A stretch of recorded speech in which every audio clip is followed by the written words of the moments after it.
हरे कृष्णा, राधे राधे, जय श्रीमन नारायण। आज हम सुनेंगे ज्येष्ठ मास महात्म अध्याय 20 निर्जला एकादशी व्रत वर्णन। तो आइए ज़्यादा देरी न करते हुए मन में श्री हरि का ध्यान करते हुए कथा को सुनते हैं। सब ऋषि स्कंद जी से बोले कि हे स्कंद जी, आपने समस्त मोह को नाश करने वाला तथा अत्यंत आश्चर्य को देने वाला ज्येष्ठ मास के महात्म का आख्यात कहा है, जो सभी सुख सुविधाएं और धन ध्यान को देने वाली है। वह योगियों का गम्य सनातन साक्षात परम ब्रह्म शत्रु के संहार के नियमित एकादशी के प्रभाव से वहाँ पर आए, जो पर ब्रह्म वचन से भी नहीं कहा जा सकता। इतना कहने पर ऋषि लोग फिर कहने लगे कि हे स्कंद जी, उस राजा पुलिंद ने दुखी होकर क्या किया। स्कंद जी बोले कि हे ऋषि, वह शोकातुर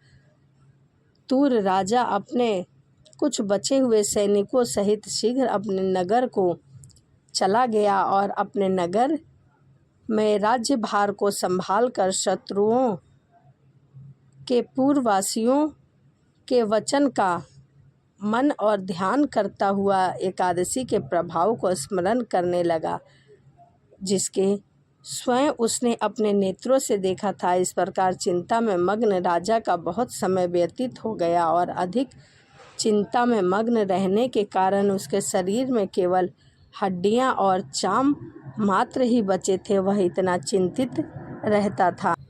तब राजा पुलिंद ने अपने पुत्र को राज्य देकर स्वयं अपनी स्त्री को साथ लेकर वन को चला गया और वहां जाकर वन प्रस्थान आश्रम ग्रहण कर लिया। वहीं श्री नारायण के नामों का स्मरण करता वहां वन में राजा पुलिंद को एकादशी के संबंध में प्रश्न करते 12 दिन बीत गए। वह सब से यही प्रश्न करता था कि हे तपोधन, एकादशी के व्रत की कथा क्या है? एकादशी व्रत की पूजा विधि क्या है?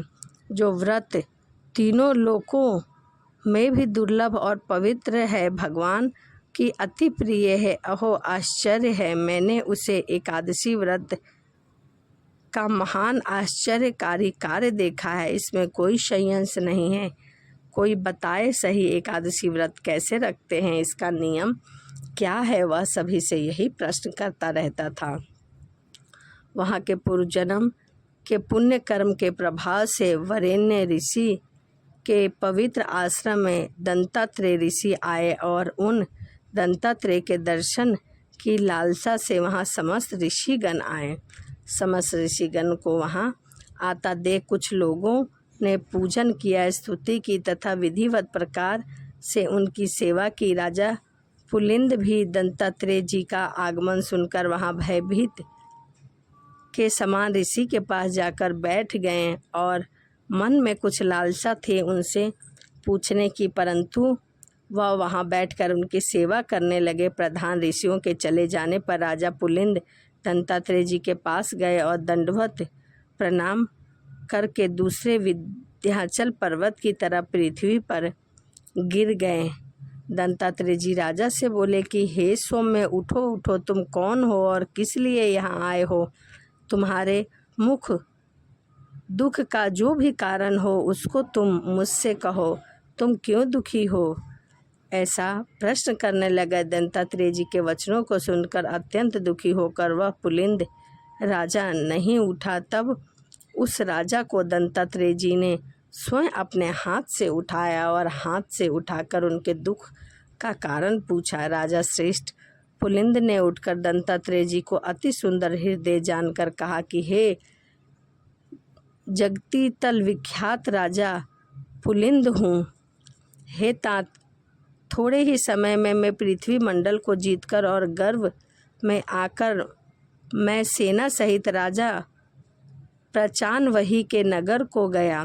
वहां जाकर उस विष्णु भक्त राजा के नगर को पीड़ित करने पर कई ग्रामवासी मेरे पास आए और मुझसे प्रार्थना करने लगे कि राजा श्री हरि का पवित्र दिन है, आज और कल 2 दिन के लिए तुम हमें क्षमा कर दो। तुम ऐसा कोई भी मारकाट ना करो, क्योंकि समस्त नगरवासियों ने व्रत रखा है, वह एकादशी के व्रत में लीन है, इसीलिए तुम 2 दिन बाद यह सब करना। उस ग्रामवासियों की वार्ता सुनकर मैंने गर्व में होकर क्रोध से उनके वचनों का अपमान कर दिया। उनके वचन मेरी बुद्धि और मति को गर्व से न छुड़ा सकी और मैंने एकादशी की महिमा को नहीं जाना। इसके पश्चात सूर्य अस्त हो जाने पर असंख्य विष्णु दूत अनेक रूप में वहां आकर मुझसे युद्ध करने लगे। वह बहुत ही शक्तिशाली थे।